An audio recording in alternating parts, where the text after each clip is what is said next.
Gloria a Dios. Nos sentimos bendecidos en Victoria. Amén.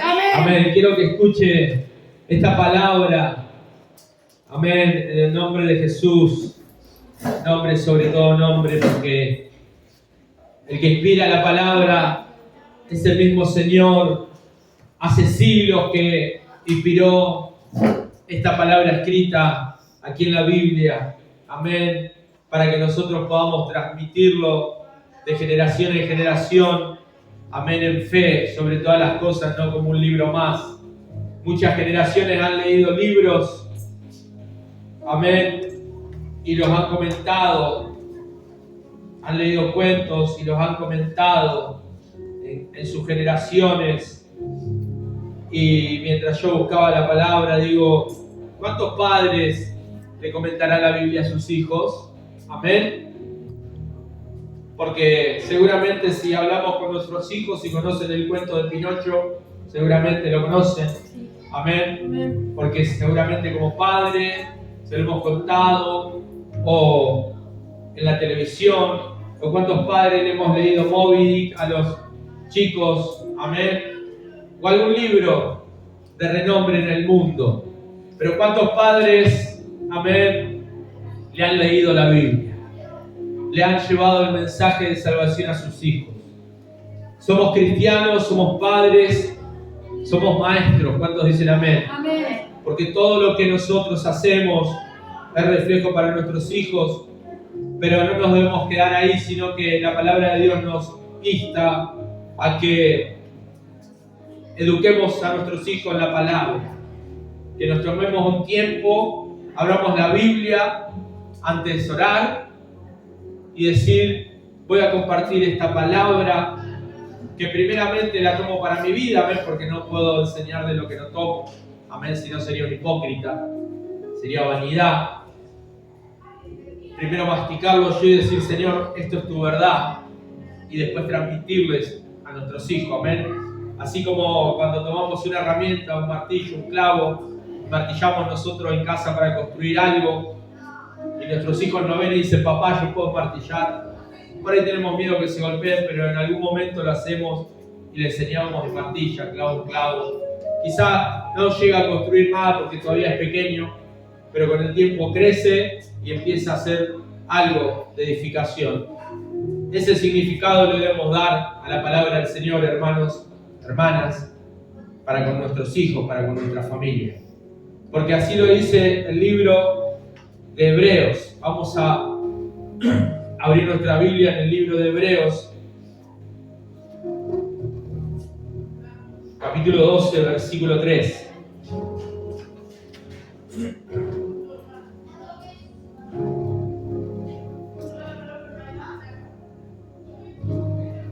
Tómese tiempo para buscarlo.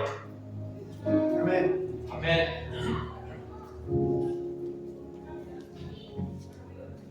Usted mismo sea testigo de lo que la palabra dice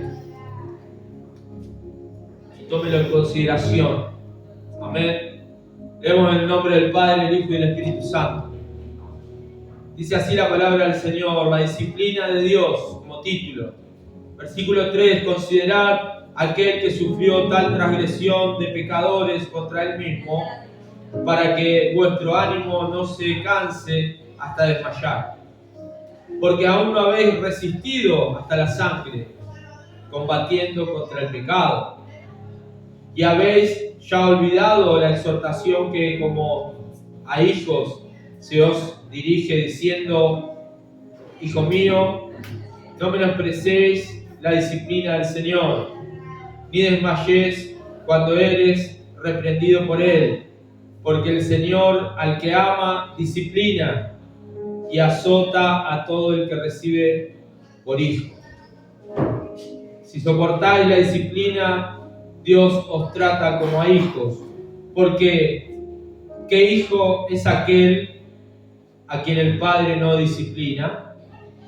Pero si os deja sin disciplina, de la cual todos han sido participantes, entonces sois bastardos y no hijos. Por otra parte, tuvimos a nuestros padres terrenales que nos disciplinaban y los venerábamos. ¿Por qué no obedeceremos mucho mejor al Padre de los Espíritus y viviremos? Y aquellos ciertamente por pocos días nos disciplinaban, como ellos les parecía, pero para lo que es provecho, para que participemos de la santidad. Amén. Es verdad que ninguna disciplina al presente parece ser causa de gozo, sino de tristeza, pero después da fruto apacible de justicia a los que en ella han sido ejercitados. Amén. Leemos y nos dice al principio: considerad aquel que sufrió la contradicción del pecado. Amén. Está hablando de quién? De Jesucristo. Amén. De Jesús, el cual dice sufre la contradicción de pecado, porque contrariamente a lo que él era, se le acusaba. A él se le acusaba como si fuese un pecador, como si fuese una persona que hubiera hecho las cosas mal. Mucho a veces lo trataban los fariseos y los escribas de blasfemo, de que decía cosas fuera de la ley, y lo querían reprender y lo acusaban y lo maltrataban, lo escupían, lo vituperaban, dice la palabra, hasta que llegó a la cruz y allí hubo una contradicción, que él, siendo santo, pagó un gran precio.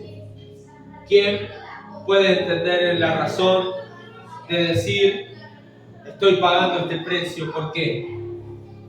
¿Por qué estoy pagando este precio? Por eso dice bien claramente: considerad aquel que sufrió tal contradicción, consideradlo. Dice: mirad lo que Jesús hizo en la cruz por nosotros. Considerad que Él estaba allí y Él era santo y no tenía por qué padecer tal dolor, tal sacrificio, pero lo hizo, como sabemos, como dice la palabra en Juan 3:16, como dice Iglesia: de tal manera amó Dios al mundo, dígalo, que dio a su Hijo. ¿Para qué? Para que dé su vida por nosotros. Amén. Considera esto, Iglesia. Jesús, siendo santo, sin mancha, puro, estuvo allí sufriendo y diciendo en algún momento: Padre, perdónalos, no saben lo que hacen. Pero hubo un momento más crucial donde Él dice: Padre, ¿por qué me abandonas? Padre, ¿por qué me abandonas? Consideremos esto.